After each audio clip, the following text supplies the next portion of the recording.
Hi ನಮಸ್ಕಾರ. ಮಹಾಂತೇಶ್ ಗೌಳಿ, ಮೋದಿಕೇರಿ India, Bharat.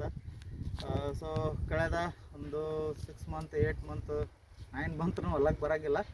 Continue ಸತತವಾಗಿ ಒಂದು ಪಪ್ಪಾಯಿ ಪ್ಲಾಟನ್ನು ನಾವು ಮಾಡಕತ್ತಿದ್ದೀವಿ.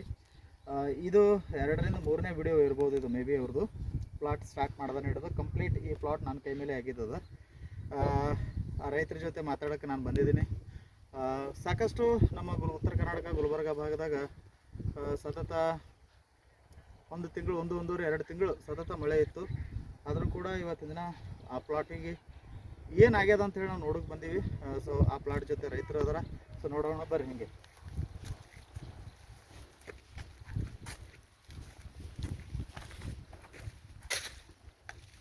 ಸರ್ ನಮಸ್ಕಾರ. ನಮಸ್ತೆ.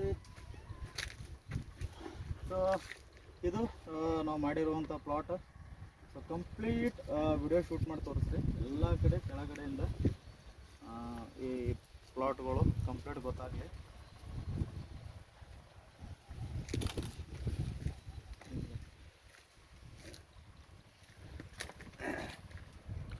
ಸೊ ಓಕೆ, ಸಾಕ್ಬಿಡ್ರಿ ಸರ್.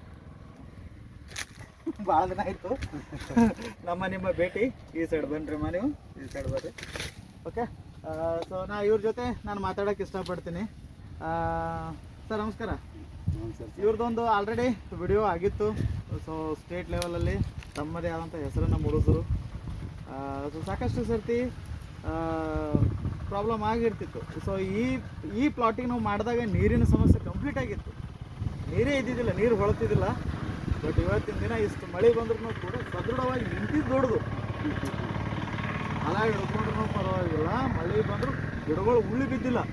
ಎಷ್ಟೋ ಕಡೆ ಗಿಡಗಳು ಹೊಳ್ಳಿ ಬಿದ್ದಾವೆ, ರೋಗ ಹತ್ಕೊಂಡವು, ನೀರು ಹತ್ತಿ ಪಡಗಳು ಫೇಲ್ ಆಗ್ಯಾವ. ಬಟ್ ಸ್ಟಿಲ್ ಏನೂ ಆಗಿಲ್ಲ, ನೀರು ಹರಿದು ಹೋಗ್ಯದ. God gift, ದೇವ್ರದೇ.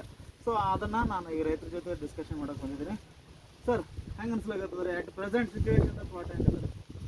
ಈಗ ಸಿಚುವೇಶನ್ದಾಗ ಪ್ಲಾಟ್ ಒಂದು ಸ್ವಲ್ಪ ಅದ ರೀ. ಆ ಕಡೆ ಎಲ್ಲ ನೀರದ್ದು ಹೋಗ್ಬಿಟ್ಟದ ನೀರಿಂದು. ಬಟ್ ಇದು ಫಸ್ಟ್ ಮೋದಿಕೇರ್ ನಾವೇನು ಪಡ ಹಚ್ಚಿದಾಗ ನಾವು ಬಂದು ಭೇಟಿಯಾಗಿ ಇದಕ್ಕೆ ಯಾವ ಡೋಸ್ ಕೊಡಬೇಕು, ಯಾವ ಇಲ್ಲ ಅಂತೇಳಿ ಮೋದಿಕೇರ್ ತಾವೇನು ಔಷಧಿ ಏನು ಕೊಟ್ಟಿದ್ರಿ. ಕೆಲವು 3-4-5 ಸಾರಿ ಏನೋ ತಮ್ಮ ಡೋಸ್ ಕೊಟ್ಟು ಕಂಟಿನ್ಯೂ ನಡೆದ 3-4-5 ಸರ್ತಿ 5 ಸಾರಿ ಆಯಿತು ಡೋಸ್ ಕೊಟ್ಟಿದ್ದ. ಡೋಸ್ ಕೊಟ್ಟಾಗ ಒಳ್ಳೆ ಪ್ಲಾಟ್ ಚೇಂಜ್, ದಿನಕ್ಕೆ ಅದು ಔಷಧಿ ಹಂಗೆ ಕೊಟ್ಕೋತ ಬರ್ತದೆ. ಹಂಗೆ ಏನದ ನಮ್ಮ ಪ್ಲಾಟ್ ಚೇಂಜ್ ಆಯ್ಕೋತ ಬರ್ತು. ಆಮೇಲೆ ನಡವರ್ಕ್ ಸ್ವಲ್ಪ ನೀರಿನ ಸಮಸ್ಯೆ ಆಯ್ತು ನಿಮಗೆ ಬರೋಳಗ. ಅದಕ್ಕೆ ಸರ್ ಹೆಂಗಂತ ಕೇಳಿದಾಗ ಇನ್ನೊಂದು ಸಾರಿ ಡೋಸ್ ಕೊಡ್ರಿ, ಅದಕ್ಕೆ ನೀರಿಂದು ಇದು ಕವರ್ ಮಾಡ್ಕೊತ ಅಂತಂದ್ರೆ ಮತ್ತು ಆ ಡೋಸನ್ನು ಕೊಟ್ಟಾಗ ಒಳ್ಳೆ ಪಡ ನನಗೆ ಭಾರಿ ಬರ್ಲಕತ್ತು. ಪಡ ಹಣ ಸಂದರ್ಭದಾಗ ಹೊಲ ಸ್ಟಾರ್ಟ್ ಆಲ್ಕತ್ತು, ಹೊಲ ಹಿಡಿಯಕತ್ತಾಗ ಮತ್ತು ಇದಕ್ಕೊಂದು ಡೋಸ್ ಕೊಟ್ಟರು. ಕಾಯಿ ಸೈಜ್ ಮಾಡ್ಕೋಬೇಕಂದ್ರೆ ಇದು ಸೆಟ್ಟಿಂಗ್ ಮಾಡ್ಕೋಬೇಕಾದ್ರೆ ಇನ್ನೊಂದು ಔಷಧ ಕೊಡಬೇಕು ಅಂತ ಹೇಳಿದ್ರು. ಆಯ್ತು ಕೊಡ್ರಿ ಸರ್ ಅಂತೇಳಿ ಅಂದೆ.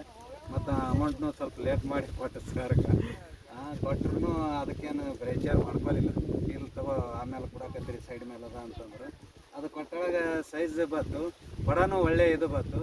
ಇದು ವಿಪರೀತವಾಗಿ ಸತತ್ವ 2 ತಿಂಗಳ ಮಳೆ ಏನು ಬತ್ತು ನಮಗೆ. ಈ ಮಳೆ ಬರೋದ್ರಿಂದಾಗಿ ಎಲ್ಲ ಪಡ ಏನಪ್ಪ ಅಂದ್ರೆ ಹೋಗ್ಬಿಟ್ಟವು ನಮಗೆ.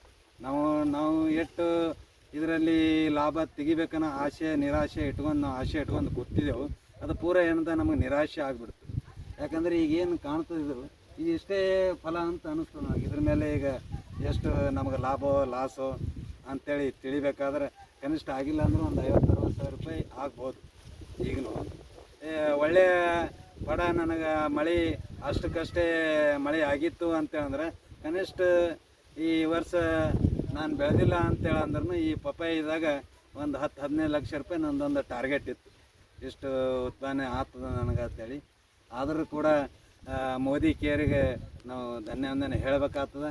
ಯಾಕಂದ್ರೆ ಅವರು ಕೊಡ್ತಕ್ಕಂಥ ಔಷಧಿ ಒಳ್ಳೆಯ ಫಲ ತರ್ತಕ್ಕಂಥ ಔಷಧಿ ಕೊಟ್ಟರೆ ಯಾವ ಅವ್ರದ್ದು ತಂದ ಮೇಲೆ. ಯಾಕಂದ್ರೆ ಬಾರ್ ರೋಗ ಬೀಳ್ಕತ್ತಿತ್ತು ನನಗೆ ಸಣ್ಣಾಗಿದ್ದಾಗೆ.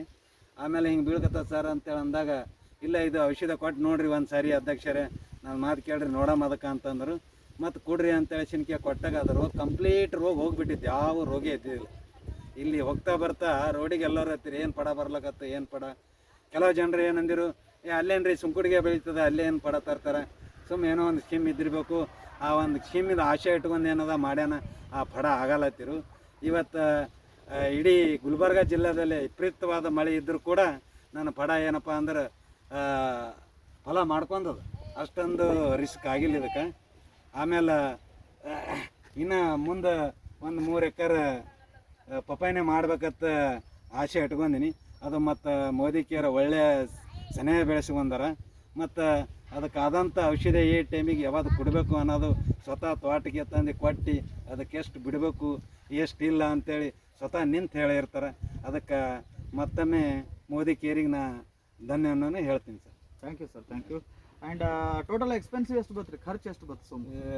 ಖರ್ಚು ಸರ್ ಇದಕ್ಕೆ ನಾನು ಡ್ರೀಪ್ ಮತ್ತು ಇಲ್ಲ ನನ್ನ ಕೈ ಮೇಲಿಂದ ನಿಮ್ಮ ಕೈ ಮೇಲಿಂದ ಭಾಳ ಕಮ್ಮಿ ಅನಿಸ್ತದೆ ಸರ್ ನನಗೆ. ಸುಮ್ಮ ಅಂದಾಜು ಅಂಜಾದ ಒಂದು ಸಾರಿ 2.5 ಕೊಟ್ಟ, ಒಂದು ಸಾರಿ 3 ಕೊಟ್ಟ, ಒಂದು 4 ಸಾವಿರ ಭಾಳ ಆದ್ರೆ ಒಂದು 10-12 ಸಾವಿರ ಖರ್ಚಾಗಿರ್ಬೇಕು ನಿಮ್ಮಲ್ಲಿ. 10-12 ಸಾವಿರ ರೂಪಾಯಿ ಪಡ, ಹೊರಗಿನ ಒಂದು 5-6 ಸಾವಿರ ರೂಪಾಯಿ ಗೊಬ್ಬರ ಹಿಡಿ. ಅದು ಸರ್ಕಾರಿ ಖಾತೆ ಏನು ಯೂಸ್ ಮಾಡಿಲ್ಲ ಸರ್, ನಾನು ತಿಪ್ಪಿ ಖಾತೆ ಹಾಕ್ತೀನಿ. ಅದೇ ತಿಪ್ಪಿ ಖಾತೆ ಎಲ್ಲ ರೌಂಡ್ ಫಿಗರ್ ಹಿಡಿದ್ರೆ ಒಂದು 15 ಸಾವಿರ ರೂಪಾಯಿ ನಾವು ಮೇಂಟೆನೆನ್ಸ್ ತೆಗಿದೀವಿ. 15 ಯಾಕೆ 20 ಸಾವಿರ ರೂಪಾಯಿ ಹೋಗಲ್ಲ. ಹೌದು. ಈಗ ಏನು ಡ್ರಿಪ್ಪಿಂದ ಇಟ್ಟು ನಮಗೆ ಖರ್ಚು ಸರ್ ಭಾಳ ಅನ್ನೋದಕ್ಕಾದ್ರೆ ಕೇಳಿದ್ರಲ್ಲ ರೈತರೇ, ಇದು ಯಾಕೆ ನಾವು ಈ ಉದ್ದೇಶವನ್ನು ನಾವು ಇಟ್ಕೊಂಡು ನಾವು ರೈತರಿಗೆ ಯಾಕೆ ಹೇಳ್ತೀವಪ್ಪ ಅಂದ್ರೆ ಸಾವಯವ ಕೃಷಿ ಸೊ ಸಾಕಷ್ಟು ಜನರ ರೈತರ ಲೈಫನ್ನು ಬದಲಾವಣೆ ಮಾಡ್ತವೆ. ಈಗಿನ ಯಂಗ್ಸ್ಟರ್ಸ್ಗಳು ಒಂದಿಷ್ಟು ರೈತರಿಗೆ ಅಡ್ವೈಸ್ ಮಾಡೋರು ಇರ್ತಾರೆ, ರಾಂಗ್ ಗೈಡೆನ್ಸ್ ಕೊಡೋರು ಇರ್ತಾರೆ. ಅದೆಂತದ್ದು ಹೊಡಿತಿ ಇದು ಹೊಡಿ, ಈಗ ನಿಮಗಾದ್ರೂ ಹೇಳಿದವರು. ಸೊ ಅವೆಲ್ಲ ಸ್ಕೀಮ್ ಮೇಲೆ ತಂದು ಮಾರಾಟ ಮಾಡ್ತಾರೆ. ಸೊ ಇವು ಎಲ್ಲ ನಾಟ್ ಗುಡ್. ಸೊ ಇದೆಲ್ಲ ಕೆಲ್ಸಕ್ಕೆ ಕೊಡೋಂಗಿಲ್ಲ. ಸೊ ನಿಜವಾಗ್ಲೂ ನಿಮ್ಗೆ ನಾನು ಒಂದು ಹೇಳೋಕೆ ಇಷ್ಟಪಡ್ತೀನಿ, ಭರವಸೆ ಇಡ್ರಿ sir. As a Mahantesh Gouli plot ಹಿಡ್ದನಂದ್ರೆ ಬಿಡಂಗಿಲ್ಲ, ರಿಸಲ್ಟ್ ಮಾಡೇ ಕೊಡ್ತೀನಿ. ಬಿಟ್ಟಿಲ್ಲ ಪ್ಲಾಟ್ ಹಿಡ್ದೆ ಅಂದ್ರೆ ನಾನು ಪ್ಲಾಟ್ನ ರಿಸಲ್ಟ್ ಮಾಡತನ ಬಿಡಂಗಿಲ್ಲ. ಬಟ್ ಅಷ್ಟೇ ಕರೆಕ್ಟಾಗಿ ನಾವು ಹೇಳುವಂಥ ಸಜೆಷನನ್ನು ಫಾಲೋ ಅಪ್ ಮಾಡಿರಿ. ಸೊ ಕೆಲವೊಂದಿಷ್ಟು ರೈತರಿಗೆ ಬೇರೆ ನಾನು ತಲೆ ಕೆಡಿಸ್ಕೊಳ್ಳೋಂಗಿಲ್ಲ. ಬಟ್ ಏನೇ ಮಾಡಿರಿ, ನಾವು ಹೇಳುವಂಥದ್ದು ಒಂದು, ಇದನ್ನೆಲ್ಲ ಯಾರೆಲ್ಲ ನೋಡಾಕತ್ರಿ ಕರ್ನಾಟಕದ ಜನತೆಗೆ ನಾವು ಹೇಳುವಂಥದ್ದು ಒಂದು, ಸಾವಯವ ಕೃಷಿ ಕಡೆ ಮಹತ್ವವನ್ನು ಕೊಡ್ರಿ. ಸಾವಯವ ಕೃಷಿ ನಾವು ಈಗಿನ ಮೊದಲೇ ಮಾಡೋಕ್ಕೂ ಸ್ಟಾರ್ಟ್ ಮಾಡಿದೆವು ಅಂದ್ರೆ ಮುಂಬರುವ ದಿನಗಳಲ್ಲಿ ಮುಂದಿನ ಪೀಳಿಗೆಗೆ, ಅಂದರೆ ಈಗ ನಮ್ಮ ಮೊಮ್ಮಕ್ಕಳು ಮಕ್ಕಳು ಈ ಥರ ಮುಂದಿನ ಜನ್ರೇಷನ್ದವರಿಗೆ ಈ ಭೂಮಿ ಹೆಗಲು ಕೊಡ್ತದೆ ಅಂತ ನಾನು ಹೇಳೋಕ್ಕೆ ಇಷ್ಟಪಡ್ತೀನಿ. Thank you so much sir.